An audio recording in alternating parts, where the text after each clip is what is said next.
Hey everyone, it's Jessie checking in from Val d'Isère. It's Wednesday morning here in resort, and there's a much greyer feel around town today compared to what we were hoping for.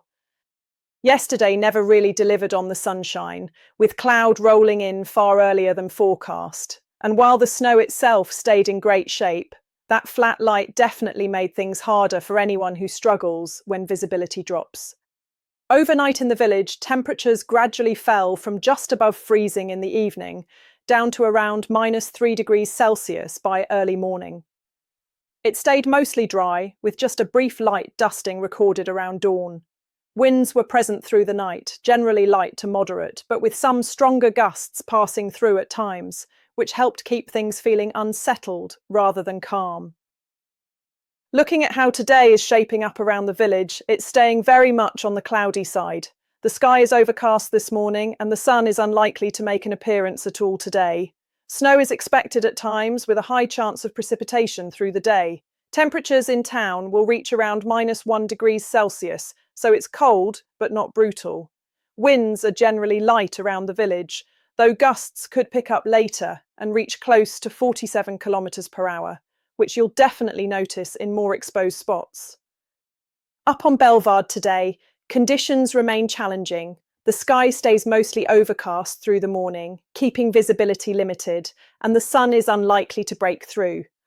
During the afternoon, the weather becomes more unsettled, with a mix of cloud and brief clearer spells, and a renewed chance of snowfall developing later in the day. Temperatures up top are expected to reach around -6 degrees Celsius.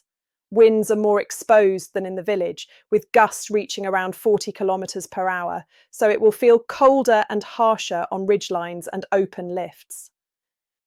We start today with some very sad news from our neighbouring resort of Tignes.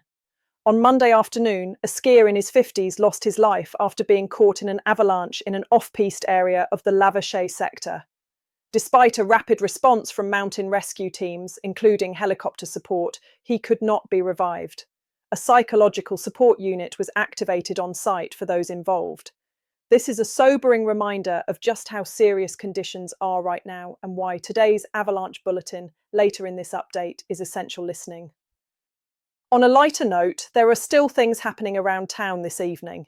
Over at Le Pub tonight from 9 o'clock, it's Champions League football on two giant screens. So a good shout if you're looking for a relaxed midweek evening. And over at the Black Sheep, there's also live music tonight with Gali, bringing some proper energy to the middle of the week and making it feel a bit more like the weekend. And if après-ski is more your thing, Cocorico is going all in this afternoon. The band plays from 4 until 6, followed by a big DJ set running through until 9. It's very much a ski straight in, dance hard, head home early kind of evening. Now to the most important part of today's update, the avalanche situation. This is a translated summary of the official bulletin d'estimation du risque d'avalanche issued by Météo France, and you must read the full report using the link in the video description before heading off piste. For today, the overall avalanche risk is level 3 out of 5, which is a marked risk, not moderate. Above 1,800 metres, the snowpack is unstable, with large avalanches possible and very easy to trigger in the wrong places. Below this altitude, the risk is lower, but still present. The main problem is wind slab, formed by recent strong southerly winds.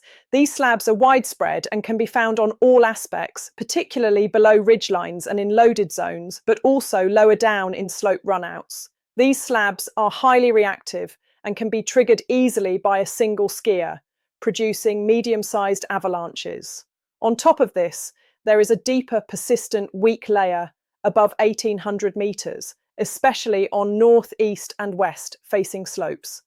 This layer is much harder to detect and can be triggered remotely or even in a chain reaction. Avalanches breaking on this layer can be large, with fracture lines regularly around 1 metre deep. Signs of instability include visible wind transport, cracking, and the classic whoomph sound underfoot. Spontaneous avalanches remain possible during snowfall later today, particularly on steep slopes. In short, today is not the day to be pushing into serious off-piste terrain without expert local knowledge, correct equipment, and a very conservative mindset. A transceiver can help save your life, but it is never a guarantee. This bulletin is there to help you make good decisions, not brave ones. If you're planning to explore the mountains this season, remember, off-piste skiing is dangerous.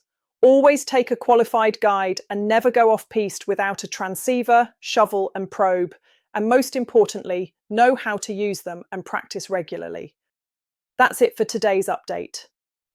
If you've spotted anything happening around town or know of an event or place worth sharing, drop it in the comments and help everyone stay in the loop.